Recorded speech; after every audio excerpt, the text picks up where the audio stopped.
제 이름은 강명자, 올해 69입니다. 부산 남포동에서 30년 넘게 작은 식당을 운영했어요. 남편이 살아계실 때는 둘이서 새벽같이 일어나 장 보러 다니고 저녁 늦게까지 설거지하며 살았죠. 힘들었지만 그게 제 인생의 전부였어요. 그런데 3년 전 남편이 갑자기 세상을 떠났습니다. 심근경색이었어요. 아침에 평소처럼 일어나서 장 보러 간다고 나갔다가 그대로 쓰러졌어요. 병원에 실려갔을 땐 이미 늦었더군요. 남편을 잃고 나니까 모든 게 의미가 없어졌어요. 식당 주방에 서면 옆에서 여보, 국간 좀 봐봐 하던 남편 목소리가 들리는 것 같고 저녁에 문 닫고 나면 둘이 앉아서 막걸리 한 잔 하던 그 시간이 그리워서 견딜 수가 없었어요. 그렇게 2년을 버텼습니다. 그런데 건물주가 재개발 이야기를 꺼내더군요. 처음엔 거절했어요. 이곳이 남편과의 추억이 담긴 곳인데 어떻게 떠나냐고요. 하지만 혼자 식당 운영하는 게 점점 버거워졌어요. 새벽 장보기도 힘들고 저녁에 설거지 끝내고 나면 허리가 끊어질 것 같았어요. 무엇보다 혼자라는 게 너무 외로웠어요. 그래서 결국 건물을 팔기로 했습니다. 부동산에서 감정가를 받아보니 23억이라고 하더군요. 남편이랑 평생 모은 돈으로 산 건물이 이렇게 값이 올랐다는 게 신기하기도 하고 한편으로는 남편이 남겨준 마지막 선물 같았어요. 계약하고 돈을 받았을 때 손이 떨렸어요. 평생 이런 큰 돈을 만져본 적이 없었거든요. 은행에 23억을 넣어두고 나니까 이제 뭘 해야 할지 막막하더군요. 그때 아들 민수가 전화를 했어요. 엄마, 건물 팔았다며? 이제 어떻게 할 거야? 글쎄다, 작은 집이나 하나 얻어서 혼자 살아볼까 싶은데. 그랬더니 민수가 말하더군요. 엄마, 우리랑 같이 살면 안 돼? 혼자 사시면 외로우시잖아. 솔직히 그 말을 들었을 때 가슴이 뭉클했어요. 아들이 이렇게 날 걱정하는구나. 민수는 결혼하고 나서는 명절 때나 얼굴 보는 게 전부였는데 이렇게 먼저 같이 살자고 하다니. 며칠 뒤에 민수가 며느리 서연이랑 손주 지호를 데리고 부산까지 내려왔어요. 지호는 6살인데 할머니 보자마자 달려와서 안기는 게 얼마나 예쁘던지요. 할머니, 우리 지호 많이 컸네. 할머니가 얼마만이니? 설날 이후로요. 서연이도 그날따라 유난히 다정하게 굴었어요. 어머님 혼자 계시면 너무 외로우시잖아요. 저희랑 같이 사셔요. 그래도 너희 불편하지 않겠니? 무슨 말씀이세요? 어머님이 계시면 저희가 든든하죠. 민수도 거들었어요. 엄마, 우리 인천 송도로 이사 가려고 하는데 거기 아파트 크게 하나 사서 같이 살자. 엄마 방도 따로 드릴게. 송도? 거기 비싸지 않니? 괜찮아, 엄마. 엄마가 도와주시면 되지. 그때는 몰랐어요. 도와주시면 된다는 게 무슨 의미인지. 서연이가 말을 이었어요. 사실 저희가 맞벌이다 보니까 지호 돌봐줄 사람이 필요하거든요. 어린이집 보내고 있긴 한데 픽업도 해야 하고. 어머니가 봐주시면 저희한테 정말 큰 힘이 될 거예요. 아, 그렇구나. 손주 육아 때문이구나. 그래도 괜찮았어요. 지호 같은 예쁜 손주 돌보는 게 무슨 어려운 일이겠어요. 혼자 있는 것보다 훨씬 낫죠. 그래, 그럼 우리 같이 살아보자. 제가 그렇게 대답했을 때 서연이 얼굴에 스치는 미소가 참 환했어요. 그때는 그게 진심인 줄 알았어요. 그날부터 본격적으로 이사 준비를 했습니다. 민수가 송도에 괜찮은 아파트를 찾았다고 했어요. 33평짜리 신축 아파트인데 18억이라고 하더군요. 엄마, 명의는 엄마 앞으로 할게. 엄마 돈으로 사는 거니까 당연하지. 민수가 그렇게 말했을 때 속으로 기특하다고 생각했어요. 아들이 욕심 안 부리고 어머니를 생각해 주는구나. 계약할 때 서연이도 함께 갔어요.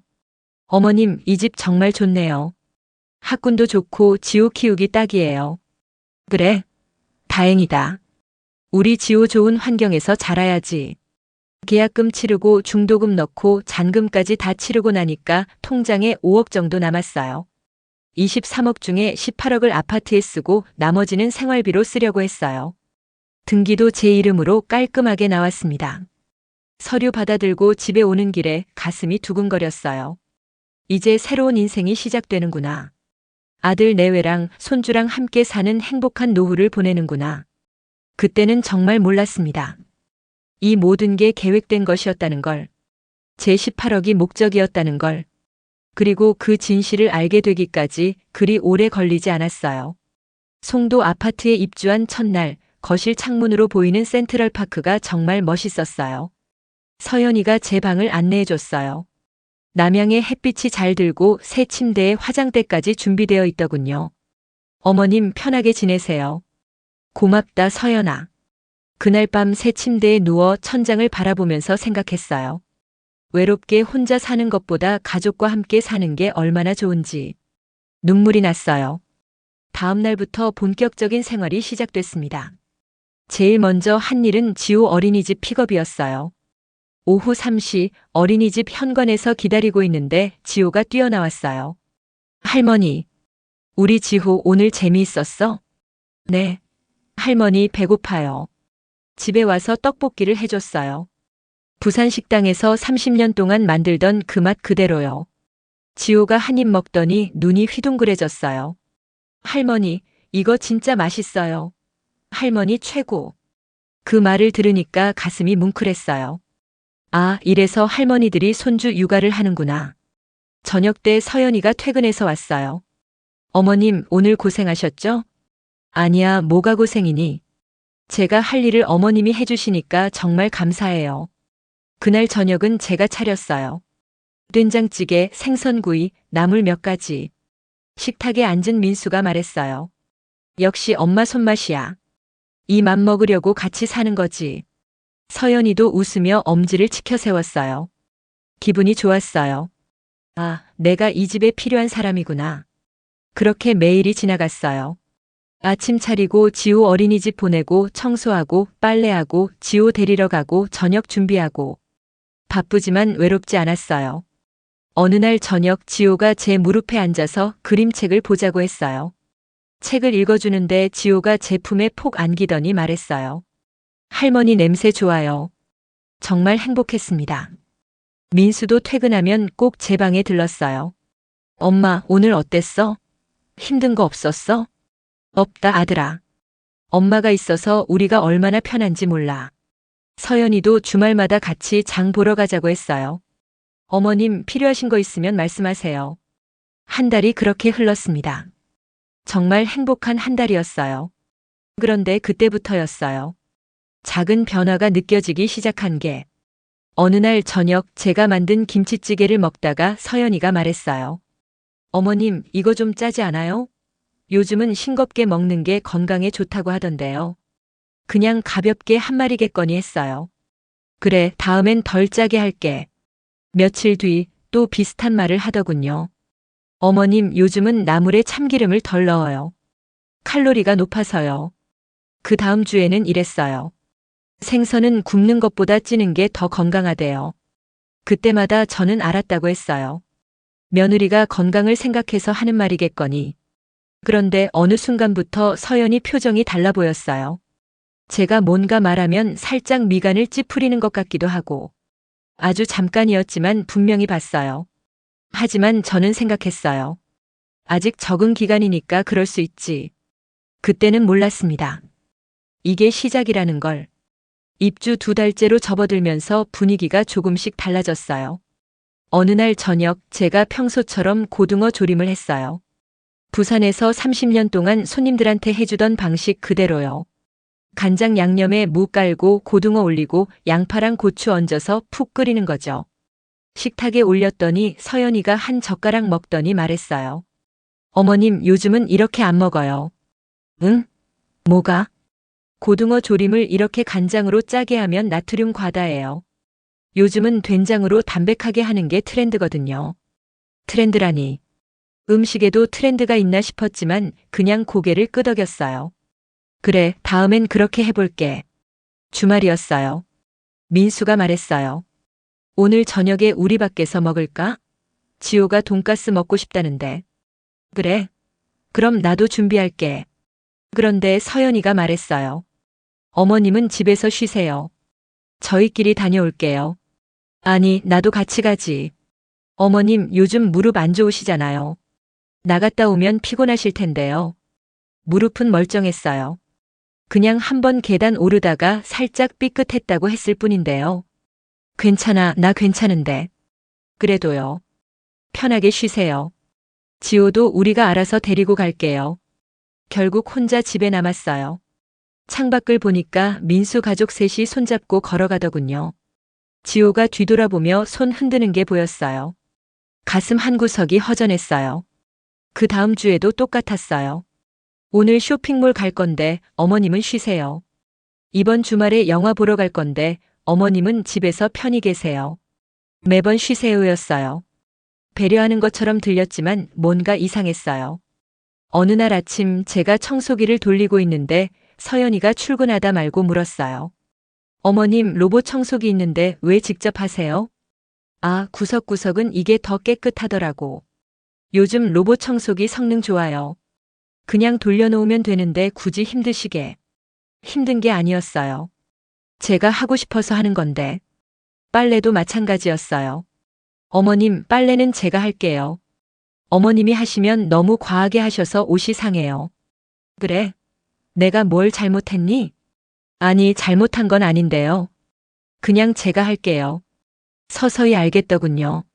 제가 하는 모든 일이 마음에 안 드는 거예요. 하지만 지호 육아만큼은 제 몫이었어요. 아침마다 지호 챙겨서 어린이집 보내고 오후에 데리러 가고 간식 챙겨주고 씻겨주고 재우는 것까지. 그건 당연하다는 듯이 제게 맡겼어요. 어느 날 지호가 열이 났어요. 밤 10시쯤 됐는데 지호가 자다가 깼어요. 할머니, 머리 아파요. 이마를 짚어보니 뜨끈뜨끈했어요. 급하게 서연이 방문을 두드렸어요. 서연아, 지호가 열이 나는 것 같아. 서연이가 나오더니 체온계로 재봤어요. 38.5도. 어머님, 해열제 먹이고 물수건으로 찜질해주세요. 내일 아침에 병원 데려가고요. 그러고는 다시 방으로 들어가더군요. 결국 밤새 제가 지호 옆에서 찜질해주고 물 먹이고 했어요. 아침까지 한숨도 못 잤어요. 다음 날 아침 서연이가 출근 준비를 하더니 말했어요. 어머님, 제가 회의가 있어서 병원은 어머님이 데려가 주세요. 처방전 받아서 약 먹이시면 돼요. 회의가 있으면 어쩔 수 없죠. 저는 지호를 데리고 소아과에 갔어요. 진료 보고 약 타고 집에 와서 약 먹이고 죽 쑤어서 먹이고 온종일 지호를 돌봤어요. 저녁에 서연이가 퇴근하면서 물었어요. 지호 어때요? 많이 나아졌어. 약 먹이고 잘 재웠어. 다행이네요. 어머님이 계셔서 정말 다행이에요. 다행이라는 말이 이상하게 들렸어요. 고맙다는 말도 아니고 수고했다는 말도 아니고 그냥 다행이래요. 그날 밤 침대에 누워서 생각했어요. 나는 지금 뭐지? 가족인가 아니면 육아 도우미인가? 아니야, 아직 적응 기간이야. 서로 맞춰가는 시간이 필요한 거야. 며느리도 직장 다니면서 애 키우느라 힘들 거야. 스스로를 다독였어요. 하지만 가슴 한편에 작은 돌멩이 하나가 생긴 것 같았어요. 그게 점점 커지고 있다는 걸 그때는 느끼지 못했어요. 입주석 달째가 되던 어느 날 저녁이었어요. 식사를 마치고 과일을 깎아내오는데 서연이가 먼저 말을 꺼냈어요. 어머님, 요즘 종부세 아시죠? 종부세? 그게 뭔데? 종합부동산세요. 집값이 일정 금액 넘으면 세금을 엄청 내야 해요. 민수가 거들었어요. 엄마, 이 집이 18억인데 종부세 대상이거든. 내년에 고지서 나오면 깜짝 놀라실 거야. 얼마나 나오는데? 몇 천만 원은 나올걸요? 서연이가 바로 이어서 말했어요. 그래서 명의를 좀 분산하시는 게 좋아요. 어머님 혼자 갖고 계시면 세금 폭탄 맞으세요. 명의를 분산한다는 게 증여를 하시는 거죠. 저희한테 일부 증여하시면 세금을 훨씬 아낄 수 있어요. 갑자기 무슨 소리인가 싶었어요. 그건 좀 생각을 해봐야 할 것 같은데. 민수가 말했어요. 엄마, 요즘 증여세법이 개편됐어요. 지금 안 하시면 나중에 더 불리해져요. 그래도 급하게 결정할 일은 아니잖니. 급한 게 아니라 똑똑하게 하시는 거예요, 어머님. 서연이 목소리가 조금 달라진 게 느껴졌어요. 세무사 상담 한번 받아보세요. 제가 아는 세무사 있는데 다음 주에 약속 잡아드릴게요. 아니, 그건 내가 알아서 할게. 어머님 혼자 알아보시면 복잡하잖아요. 전문가 의견 들으시는 게 좋아요. 민수도 거들었어요. 엄마, 서연이 말이 맞아. 우리가 도와줄게. 도와주겠다는 말이 왜 이렇게 불편하게 들리는지 모르겠어요. 좀 더 알아볼게. 급한 거 아니잖니? 그 말을 하자마자 서연이 표정이 확 굳더니 젓가락을 탁 내려놨어요. 어머님, 그렇게 미루시면 안 돼요. 세금 나오고 나서 후회하실 건데. 그때 서연이 목소리가 날카로웠어요. 아까까지의 다정한 말투가 아니었어요. 알았어, 알았어. 내가 알아볼게. 저는 그렇게 말하고 자리에서 일어났어요. 부엌으로 가서 설거지를 하는데 거실에서 서연이와 민수가 속삭이는 소리가 들렸어요. 당신 엄마가 너무 답답하시네. 언제까지 저렇게 미루실 거야? 조금만 기다려봐. 엄마가 원래 신중하셔. 신중한 게 아니라 우릴 안 믿는 거잖아. 가슴이 철렁했어요. 설거지를 마치고 제 방으로 들어왔어요. 침대에 앉아서 생각했어요. 왜 저렇게 명예 이전을 재촉할까? 세금 아끼려는 거라고 하지만 뭔가 이상했어요. 부산에서 건물 팔 때 부동산 사장님이 했던 말이 떠올랐어요. 명자 씨, 명예 함부로 넘기지 마세요. 요즘 자식들 믿으면 안 돼요. 그때는 우리 아들은 아니라고 생각했는데. 며칠 뒤 서연이가 또 꺼냈어요. 어머님, 세무사 약속 다음 주 화요일로 잡았어요. 내가 언제 하겠다고 했니? 어머님을 위해서 하는 거잖아요. 가시기만 하면 돼요. 위해서라는 말이 자꾸 나왔어요. 정말 저를 위해서일까? 나는 안 갈 거야. 아직 생각할 시간이 필요해. 서연이 얼굴이 확 굳었어요. 어머님, 도대체 왜 그러세요? 저희가 뭘 잘못했어요? 잘못한 건 아니고 그냥 내가 결정할 일이니까. 그럼 언제 결정하실 건데요? 계속 이렇게 미루실 거예요? 서연이 목소리가 점점 높아졌어요. 민수가 말렸어요. 서연아, 진정해. 서연이가 한숨을 크게 쉬더니 자기 방으로 들어가 버렸어요. 민수가 제게 말했어요. 엄마, 서연이가 좀 예민한데 이해해줘. 엄마 걱정돼서 그러는 거야. 걱정이라고요? 왜 그게 걱정처럼 느껴지지 않는지 모르겠어요. 그날 밤 잠이 안 왔어요. 천장을 보면서 계속 생각했어요. 왜 이렇게 재촉할까? 정말 세금 때문일까? 아니면 다른 이유가 있는 걸까? 불안했어요. 처음으로 이 집에 오길 잘한 건가 하는 생각이 들었어요. 하지만 어디 갈 데도 없었어요. 부산 집은 이미 팔았고 이제 제 집이라곤 이곳밖에 없었으니까요. 그 생각을 하니까 더 불안해졌어요. 그 일이 있고 며칠 뒤였어요. 동네 마트에 장 보러 갔어요. 지호 간식이랑 저녁 재료를 사려고요. 야채 코너에서 상추를 고르고 있는데 익숙한 목소리가 들렸어요. 서연이었어요. 마트 입구 쪽에서 누군가랑 이야기하고 있더군요. 같은 아파트에 사는 젊은 부인 같았어요. 서연 씨, 시어머님이랑 같이 사신다며요? 네, 여기로 이사 오면서 같이 살고 있어요. 괜히 반가워서 다가가려다가 멈췄어요. 서연이가 하는 말이 들렸거든요. 힘드시겠어요. 요즘 시어머니랑 사는 며느리가 어디 있어요? 그러게요. 그래도 어쩌겠어요. 서연이가 한숨 섞인 목소리로 말했어요. 사실 요즘 좀 그러세요. 어떻게요? 자꾸 깜빡깜빡 하시거든요. 제 심장이 쿵 내려앉았어요. 어머, 연세가 어떻게 되시는데요? 69이세요. 아, 그 나이면 그럴 수도 있죠. 맞아요. 그래서 제가 조심스럽게 병원 가보시라고 하는데 안 가시려고 하세요.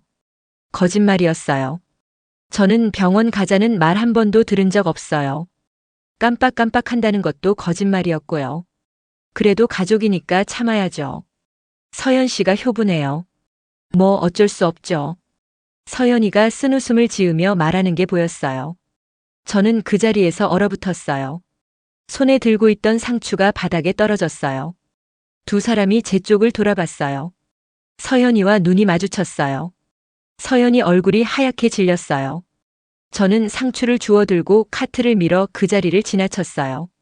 계산대로 가서 물건값을 치르고 집으로 왔어요. 집에 들어와서 거울을 봤어요. 주름진 얼굴, 흰머리 섞인 머리카락. 나이 든 건 맞지만 정신은 멀쩡한데. 내가 정말 그렇게 보이나? 깜빡깜빡하는 노인으로 보이는 걸까? 아니야. 저는 멀쩡해요. 그런데 왜 서연이는 저런 거짓말을 하는 걸까? 이웃 사람들한테 나를 그렇게 만들어 놓으면 뭐가 좋은 걸까? 30분쯤 지났을 때 현관문이 열렸어요. 서연이가 들어왔어요. 저는 거실 소파에 앉아 있었어요. 서연이가 조심스럽게 다가왔어요. 어머님, 아까 그건. 저는 서연이를 똑바로 쳐다봤어요. 왜 그런 거짓말을 했어? 거짓말이 아니라 내가 언제 깜빡깜빡했어? 병원 가자는 말은 또 뭐고? 서연이가 입술을 깨물었어요. 어머님, 그게 아니라 뭐? 그냥 이웃이 물어봐서 대충 둘러댄 거예요. 대충 둘러댔다고? 나를 깜빡깜빡하는 노인으로 만들어 놓고? 서연이 얼굴이 굳었어요. 어머님, 너무 예민하게 받아들이시는 거 아니에요? 예민하다고요? 예민한 게 아니야. 거짓말 하지 말라는 거지. 서연이가 한숨을 쉬었어요. 알겠어요. 제가 잘못했어요. 다음부터 조심할게요. 그러고는 자기 방으로 들어가 버렸어요. 저는 소파에 앉아서 한참을 있었어요.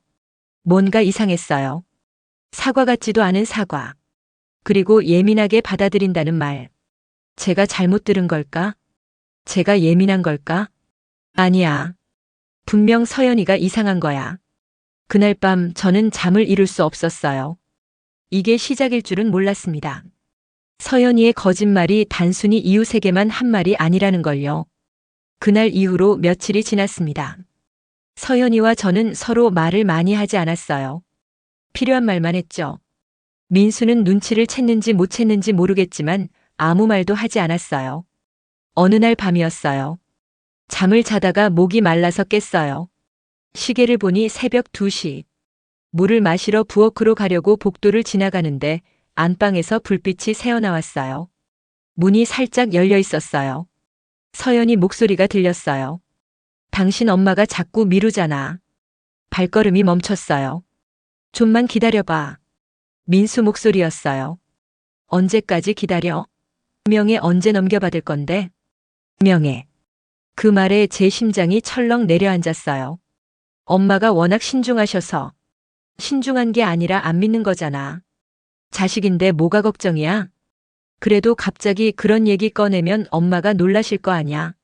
놀라든 말든 빨리 명예 넘겨받아야 해. 세금 문제도 있고. 세금 문제. 그게 진짜 이유일까요? 그래도 뭐야? 이러다 우리만 손해야. 당신 엄마 나이가 몇인데 언제 무슨 일 생길지도 모르잖아. 무슨 일이 생긴다고요? 서연아, 그런 말 하지 마. 왜? 사실이잖아. 빨리 명예 넘겨받아 놓지 않으면 나중에 상속 문제로 복잡해진다고. 그래도 당신은 왜 맨날 그래도야? 지금 안 하면 나중에 더 복잡해진다고. 알았어. 내가 천천히 얘기해 볼게. 천천히? 벌써 몇 달째야. 이러다 우리만 바보 되는 거 아니야? 빨리빨리 진행해. 안 그러면 내가 변호사 알아볼 거야. 변호사는 왜? 후견인 제도 있잖아. 요즘 깜빡깜빡 하신다고 하면 더 이상 들을 수가 없었어요. 저는 조용히 제 방으로 돌아왔어요. 문을 닫고 침대에 앉았어요. 손이 떨렸어요. 온몸이 떨렸습니다. 명의를 넘겨받겠다고. 변호사를 알아보겠다고. 후견인 제도를 이용하겠다고. 그러려고 저를 깜빡깜빡하는 노인으로 만들어 놓은 거였어요. 아들 민수는 뭐라고 했나요? 말렸나요? 아니에요. 조금만 기다려봐라고만 했어요. 결국 민수도 같은 마음이었던 거예요. 제가 평생 모은 돈.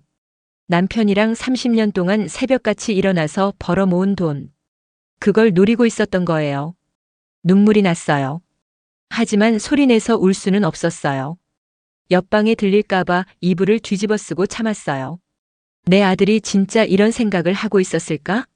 서현이한테 휘둘리는 것뿐일까? 아니면 처음부터 둘이 계획한 거였을까? 생각할수록 온몸에 힘이 빠졌어요.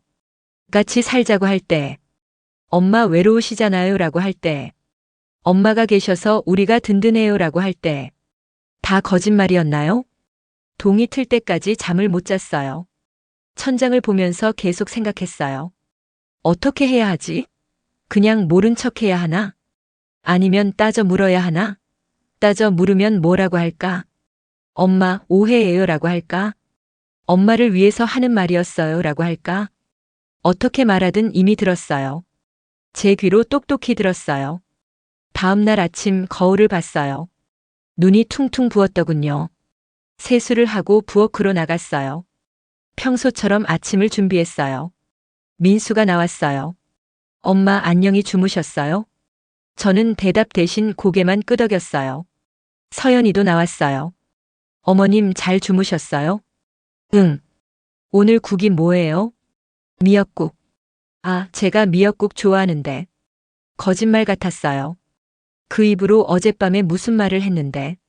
식탁에 앉아서 밥을 먹는데 아무 맛도 없었어요.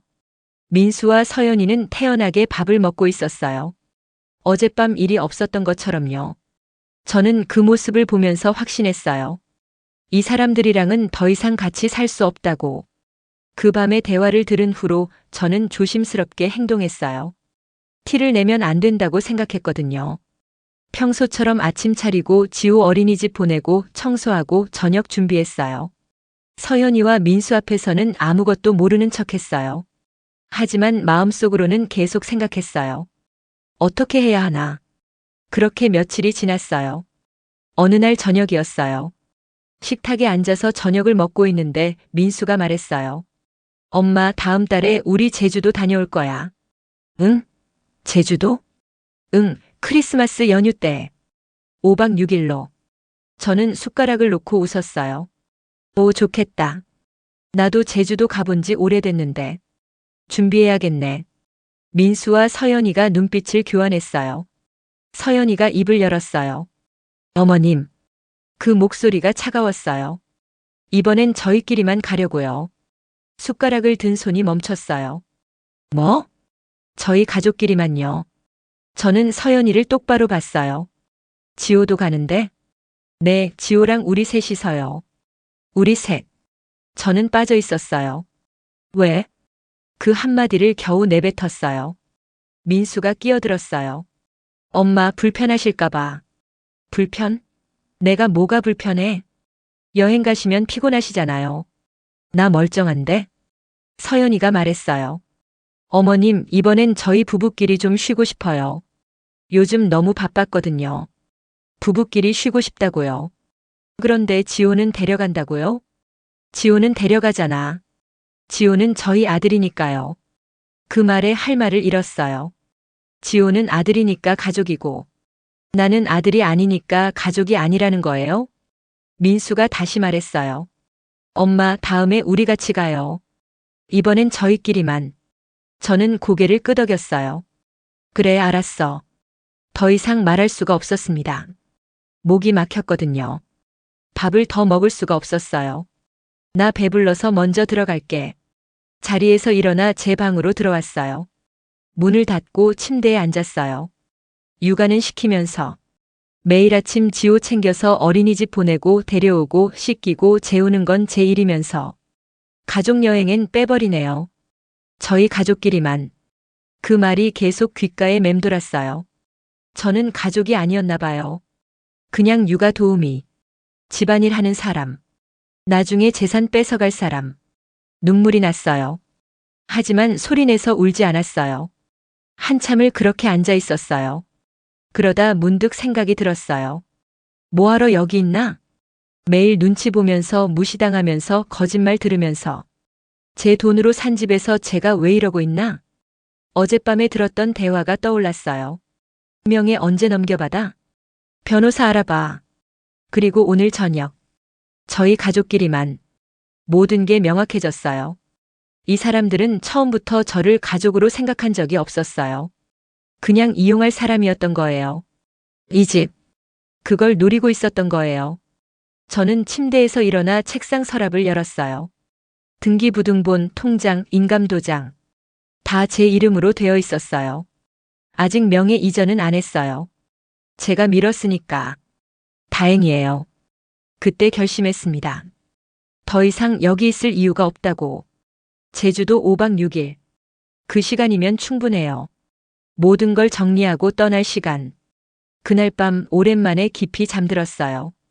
결정을 내리고 나니까 마음이 편해졌거든요. 다음 날 아침 평소처럼 일어나서 아침을 차렸어요. 지호를 어린이집에 데려다주고 집으로 돌아왔어요. 거실 소파에 앉아서 생각했어요. 제주도 출발까지 2주. 움직여야 했어요. 오전 10시쯤 집 근처 부동산에 갔어요. 송도에서 제일 큰 곳이었어요. 어서 오세요. 안녕하세요. 집을 팔려고 하는데요. 아, 네. 어디 사세요? 주소를 말했어요. 부동산 사장이 눈이 커졌어요. 거기 신축 아파트잖아요. 왜 파시려고요? 사정이 생겨서요. 급하게 처리하고 싶은데 가능할까요? 급매로 하시면 시세보다 조금 낮아질 수 있는데. 괜찮아요. 빨리만 팔리면 돼요. 사장이 컴퓨터를 두드렸어요. 송도 학군 좋아서 수요는 많아요. 17억 정도면 바로 나갈 것 같은데요. 18억에 샀으니 1억 손해지만 상관없었어요. 좋아요. 그렇게 해주세요. 그런데 혹시 가족분들은 아세요? 제 명의 집이라 제가 결정했어요. 사장이 잠깐 저를 쳐다봤지만 더 묻지 않았어요. 알겠습니다. 비밀리에 진행하시는 거죠? 네. 부탁드려요. 집으로 돌아와서 서랍을 열었어요. 등기부등본, 통장, 인감도장. 하나하나 확인했어요. 다 제 이름이에요. 아직 아무것도 넘어가지 않았어요. 3일 뒤였어요. 부동산에서 전화가 왔어요. 사모님 매수자 나타났어요. 벌써요? 네, 초등학생 자녀 둔 학부모인데요. 송도 학군 때문에 급하게 찾으신대요. 그럼 계약 진행해 주세요. 오늘 오후에 오실 수 있으세요? 계약금 받으셔야죠. 네, 갈게요. 오후 3시 부동산 사무실. 젊은 부부가 앉아 있었어요. 계약서를 쓰면서 부동산 사장이 물었어요. 잔금일은 언제로 할까요? 2개월 뒤요. 사장이 고개를 끄덕였어요. 현재 거주자가 있으시죠? 네, 가족이 살고 있어요. 시간이 좀 필요해서요. 알겠습니다. 특약사항에 넣을게요. 매도자가 2개월 내명도 완료한다고요. 매수자 부부가 고개를 끄덕였어요. 저희는 괜찮아요. 급한 거 아니니까요. 계약서에 도장을 찍고 계약금으로 1억을 받았습니다. 이제 돌이킬 수 없어요. 집으로 오는 길에 정숙이한테 전화했어요. 정수가 나야. 명자야. 무슨 일이야? 부산에 집 좀 알아봐 줄 수 있어? 부산에? 응. 다시 내려갈 것 같아. 정숙이는 잠시 침묵하더니 말했어요. 무슨 일 있는 거지? 나중에 얘기해 줄게. 지금은 힘들어. 알았어. 바다 보이는 대로 알아볼게. 며칠 뒤 정숙이한테서 연락이 왔어요. 명자야, 해운대에 괜찮은 집 있어. 작지만 깨끗하고 2억이면 돼. 다음 날 부산으로 내려갔어요. 민수와 서연이한테는 친구 만나러 간다고 했어요. 집을 보러 갔는데 창문으로 바다가 보였어요. 작지만 따뜻했어요. 이 집으로 할게요. 계약금을 치르고 올라왔어요. 그날부터 조금씩 짐을 쌌어요. 제 옷 몇 벌, 속옷, 화장품. 남편이랑 찍은 사진 몇 장. 지호가 그려준 그림 하나만. 박스 2개에 다 들어갔어요. 많지 않았어요. 가구는 다 두고 갈 거예요. 서연이와 민수 짐도 그대로 둘 거고요. 제 것만 챙기면 돼요. 그러면서 저는 평소처럼 행동했습니다. 아침 차리고 지호 돌보고 청소하고 저녁 준비하고 똑같이 했어요. 서연이와 민수는 아무것도 눈치채지 못했어요. 출발 3일 전 편지를 썼어요. 여러 번 지우고 다시 썼어요. 감정을 빼고 사실만 썼어요. 이 집은 팔렸다. 계약금은 받았고 2개월 후 새 주인이 들어온다. 테이블 위에 계약서 사본 있다. 확인해라. 한 달 안에 나가라. 가구 가전은 가져가든 버리든 알아서 해.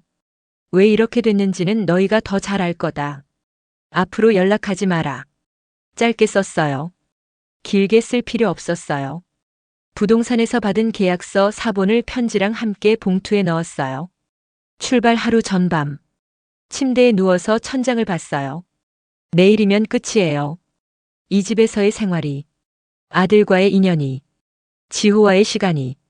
지호 생각을 하니까 가슴이 아팠어요. 그 아이가 그린 그림 한 장을 보면서 눈물이 났어요.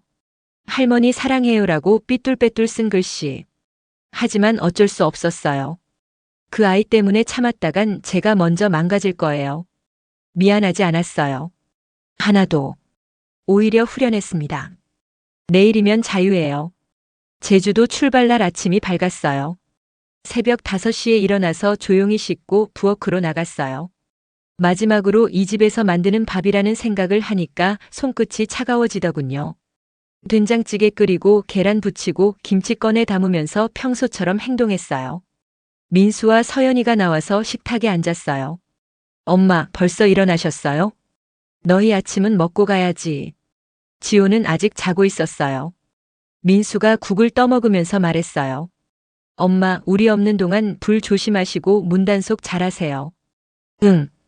혹시 불편한 거 있으면 바로 전화하시고요. 그래. 짧게 대답했어요. 어차피 몇 시간 후면 남이 될 사람들인데 무슨 말을 더 하겠어요. 아침을 먹고 나서 서연이가 지호를 깨웠어요. 잠옷 차림에 지호가 눈을 비비며 나오더니 제게 달려왔어요. 할머니. 품에 폭 안겼어요. 지호 머리에서 아기 샴푸 냄새가 났어요. 우리 지호 잘 잤어? 응. 할머니, 나 오늘 비행기 타요. 지호가 갑자기 고개를 들고 물었어요. 할머니도 같이 가요. 가슴이 내려앉았어요. 서연이가 재빨리 말했어요. 지호야, 할머니는 집에서 쉬셔야지. 할머니는 비행기 타시면 힘드셔. 왜요? 할머니도 가면 좋잖아요. 우리끼리 다녀오자. 지호가 아쉬운 표정을 지었지만 더 묻지 않았어요. 짐을 챙기는 동안 저는 부엌으로 들어가서 설거지를 했어요. 그릇을 씻으면서 눈물이 났지만 수돗물 소리에 묻혀서 다행이었어요. 오전 7시가 되었어요. 현관에서 민수 가족이 신발을 신고 있었어요. 지호가 제게 뛰어왔어요. 할머니, 다녀올게요. 저는 무릎을 꿇고 앉아서 지호를 꼭 안아줬어요. 어쩌면 마지막이 될지도 모르는 포옹이었어요. 잘 다녀와, 우리 지호. 할머니가 정말 많이 사랑해. 저도 할머니 사랑해요. 선물 사올게요. 선물은 필요 없는데. 그냥 내가 건강하게만 자라줬으면 좋겠는데. 가자, 지호야. 서연이가 지호 손을 잡아 끌었어요. 지호가 제게 손을 흔들었어요. 엄마, 다녀올게요. 그래, 조심해서. 민수가 가방을 들고 현관문을 열었어요. 딸깍. 문이 닫혔어요. 그 소리가 유난히 크게 들리더군요. 복도로 멀어지는 발소리, 엘리베이터 문 닫히는 소리가 들렸다가 사라졌어요. 시계를 봤어요. 오전 7시 15분. 휴대폰을 꺼내서 이삿짐 센터에 전화했어요. 여보세요, 오늘 오전 예약한 사람인데요. 아, 네, 9시에 가면 되죠? 네, 부탁드려요. 거실로 나와서 테이블 위에 편지 봉투를 놓았어요. 그 옆에 부동산 계약서 사본도 나란히 놓았어요. 눈에 잘 띄게, 절대 못 본 척할 수 없게. 오전 9시 초인종이 울렸어요. 이삿짐 센터 직원이 들어왔어요. 짐이 이게 다예요? 젊은 직원이 박스 2개를 보며 의아한 표정을 지었어요. 네, 이게 전부예요. 직원들이 박스를 들고 나갔어요. 저는 혼자 남아서 집안을 한 바퀴 돌아봤어요. 거실, 부엌, 제 방. 마지막으로 거실을 돌아봤습니다. 테이블 위에 놓인 하얀 봉투가 보였어요. 문을 닫았어요. 딸깍.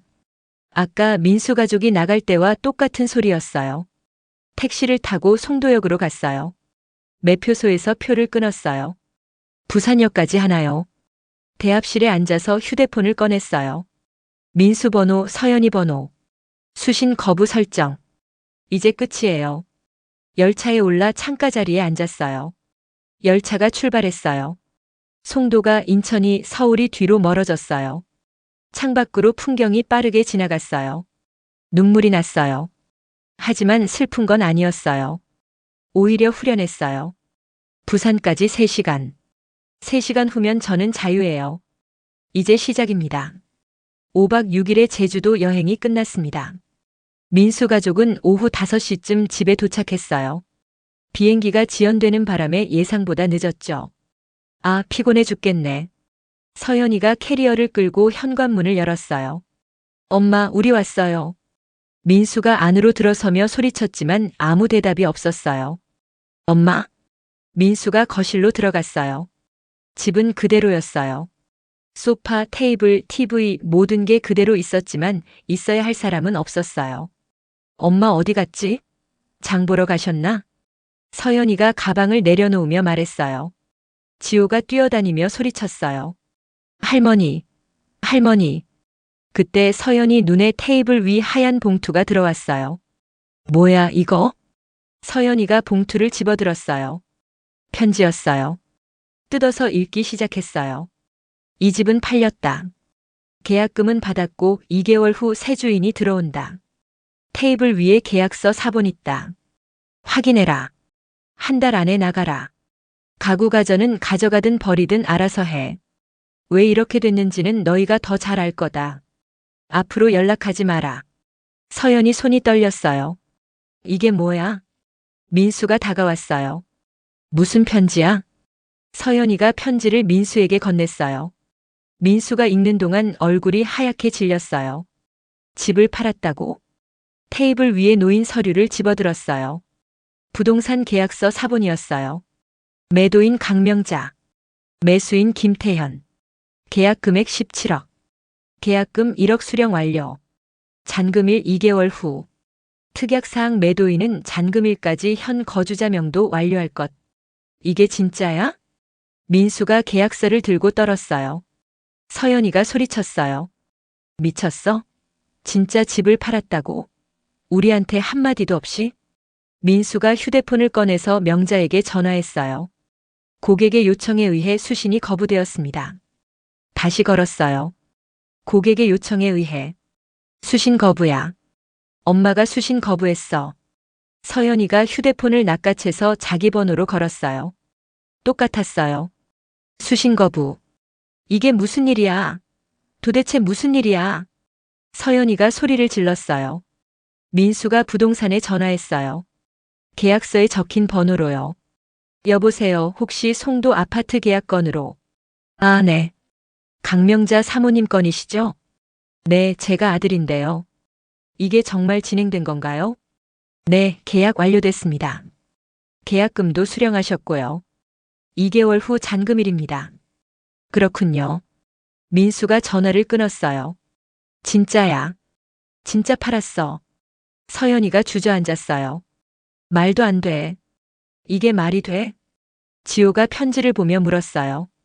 엄마, 할머니 어디 갔어요? 지호야, 잠깐 방에 가 있어. 싫어요. 할머니 어디 갔냐고요? 지호가 울기 시작했어요. 서연이가 지호를 안아서 방으로 데려갔어요. 돌아온 서연이 얼굴이 일그러져 있었어요. 당신 엄마 미쳤어? 아니, 정말 미친 거 아냐? 우리 보고 한 달 안에 나가라고. 집을 어떻게 한 달 안에 구해? 일단 진정하고. 진정? 진정하라고? 지금 우리 집이 없어졌는데 어떻게 진정해? 서연이 목소리가 점점 커졌어요. 당신이 제대로 관리했어야지. 명에 넘기는 것도 당신이 밀었잖아. 그게 지금 무슨 소용이야. 이미 팔렸는데. 소용없는 게 아니라 당신 잘못이라고. 내 잘못? 당신이 엄마한테 너무 심하게 굴어서 그런 거 아냐? 민수가 처음으로 목소리를 높였어요. 뭐? 지금 내 탓하는 거야? 아니면 뭐야? 제주도 여행도 왜 엄마 빼고 간다고 했어? 그건 당신도 찬성했잖아. 두 사람의 목소리가 집안에 울려 퍼졌어요. 지호 방에서 우는 소리가 들렸어요. 민수가 주저앉아서 머리를 감싸쥐었어요. 이제 어떡하지? 진짜 어떡해? 서연이도 소파에 털썩 앉았어요. 손에 든 편지를 구겼어요. 한 달 안에 집 구하고 이사 가고. 돈은 어디서 구하고. 두 사람은 말없이 앉아 있었어요. 텅 빈 집처럼 느껴졌어요. 그제야 알았어요. 이 집의 주인이 누구였는지. 그리고 그 주인을 어떻게 대했는지. 하지만 이제 늦었어요. 그 후로 한 달이 지났어요. 부산 해운대 작은 집에서 아침에 눈을 뜨면 창문으로 바다가 보였어요. 파도 소리가 들렸어요. 이게 제가 원했던 삶이었어요. 정수기가 거의 매일 놀러 왔어요. 명자야, 오늘 날씨 좋은데 산책 갈래? 좋지. 둘이서 해운대 백사장을 걸었어요. 아침 바다는 고요했어요. 명자야, 후회 안 해? 정수기가 조심스럽게 물었어요. 후회? 왜 후회를 해? 그래도 아들이고 손주잖아. 그래도 내 인생이 먼저야. 정수기가 제 손을 꼭 잡았어요. 잘한 거야. 정말 잘했어. 2개월째 되던 날 잔금 16억이 들어왔어요. 통장을 확인하면서 생각했어요. 계약금 1억, 잔금 16억. 부산집 2억 빼고 나면 15억이 남았어요. 충분했어요. 여생을 사는데 충분한 돈이었어요. 그리고 저는 작은 분식집을 열었어요. 해운대 골목 안쪽 작은 가게였어요. 30년 동안 했던 일이니까 금방 다시 손에 익었습니다. 할머니, 떡볶이 하나요? 그래, 금방 해줄게. 떡볶이 만들면서 웃을 수 있었어요. 이게 제 삶이구나. 누구 눈치 안 보고 무시당하지 않고 제가 주인인 살. 같은 시간 인천의 작은 월세집. 민수와 서연이는 급하게 구한 투룸 월세에 살고 있었어요. 송도 33평에서 인천 구도심 투룸으로요. 보증금 2천, 월세 80만 원. 아파트가 아니라 낡은 빌라였어요. 이게 뭐야 이게. 서연이가 곰팡이 핀 벽지를 보며 한숨을 쉬었어요. 회사에서는 소문이 돌았어요. 박서현 대리 시어머니한테 집 뺏겼대. 진짜? 어떻게 그런 일이? 시어머니를 잘못 건드렸나 봐. 승진 심사에서 탈락했어요. 박 대리, 이번엔 아쉽게 됐네요. 서연이는 점점 육아와 일을 병행하기 힘들어졌습니다. 지호 어린이집 데려다 주고 출근하고 퇴근하고 데리러 가고. 시어머니가 다 해주던 일들이었어요. 결국 3개월째 서연이는 퇴사를 결정했어요. 당신 때문에 내 인생이 망가졌어. 민수 회사에서도 수군거렸어요. 강 과장 어머니가 집 팔아버렸다며? 가족한테 그런 일을 당하다니. 민수는 아무 말도 하지 못했어요. 집에 오면 서연이와 싸웠어요. 당신이 제대로 관리했어야지. 당신이 시어머니한테 잘했으면 이렇게 안 됐어. 이게 다 내 탓이야? 진짜? 지호는 방 안에서 울었어요. 할머니 보고 싶어. 지호야, 할머니는 이제 안 와. 민수가 지호를 안아줬지만 아이는 계속 울었어요. 송도 아파트는 새 주인이 들어갔습니다. 이사하는 날 민수와 서연이는 마지막으로 집을 돌아봤어요. 여기서 행복했었는데. 서연이가 중얼거렸어요. 행복? 엄마는 행복하지 않았어. 민수가 쓴웃음을 지었어요. 이삿짐을 싣고 나오면서 뒤돌아봤어요. 명자가 산 집, 명자가 판 집. 이제 남의 집이었어요. 부산의 밤.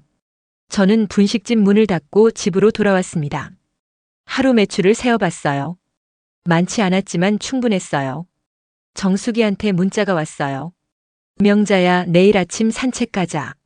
그래, 7시에. 휴대폰을 내려놓고 창밖을 봤어요. 바다가 보이고 어둠 속에서도 파도 소리가 들렸어요.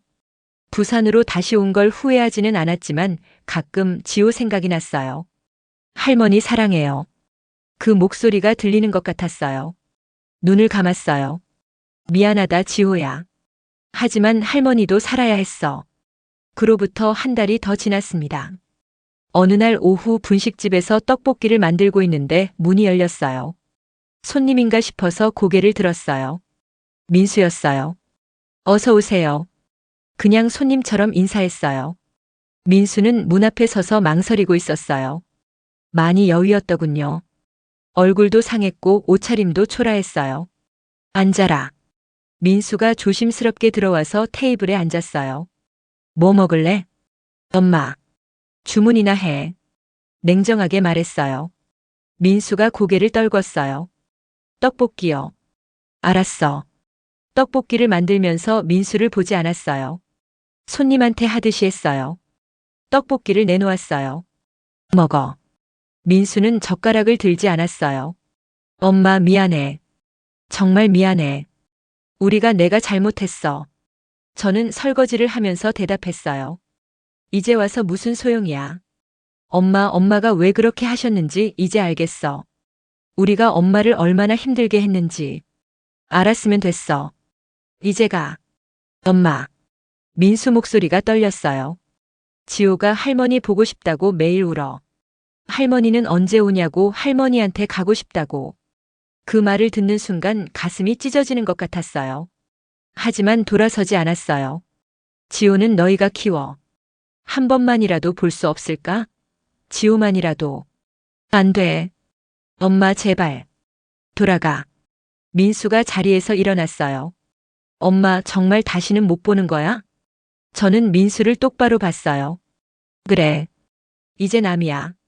민수 눈에 눈물이 고였어요. 엄마. 떡볶이 값은 안 받을게.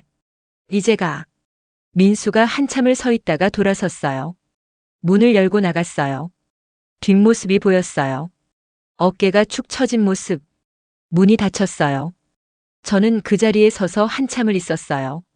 눈물이 났지만 후회는 하지 않았어요. 그날 저녁 분식집 문을 닫고 바닷가로 나갔어요.